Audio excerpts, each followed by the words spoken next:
Resistance to Monday's army takeover in Myanmar is rising, with residents of the biggest city Yangon banging pots and pans and honking car horns. Medical workers are organizing protests in many major towns, while protesters are calling for a civil disobedience movement.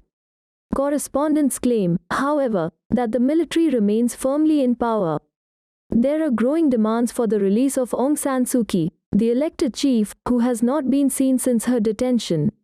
More than 100 lawmakers were confined to their homes in the capital, Naypyidaw, by the military, but have now been told they can leave. In the early hours of Monday, the military seized control and proclaimed a year-long state of emergency after accusing the party of Ms. Suu Kyi of fraud over her recent election victory. As the pandemic caused energy usage to plunge, oil giant Exxon Mobil suffered its first annual loss last year in decades. As oil prices fell, dipping below zero at one point, the corporation lost $22.4 billion, £16.4 billion. The downturn forced the company to make drastic cuts to its investment plans and workforce. Exxon has also said, under pressure from environmentalists, that it would extend its focus to more climate-friendly technologies. It announced that it was launching a new business based on reducing emissions through the use of carbon capture, a technique that the company is already making broad use of in its own activities. Even while wearing a mask, the next update to the iPhone operating system will let owners use a face scan to unlock their handsets.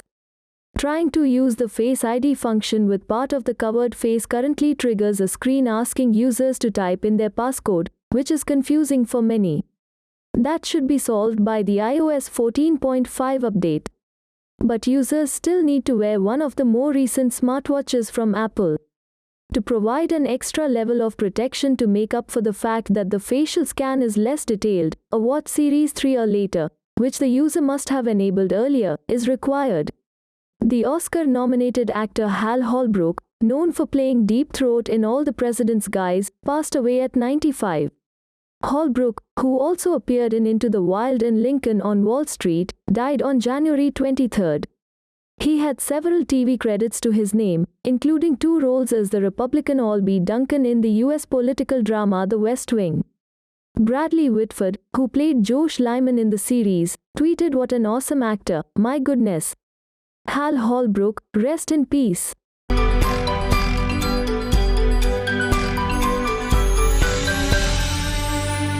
InfoAir World. Worldwide information.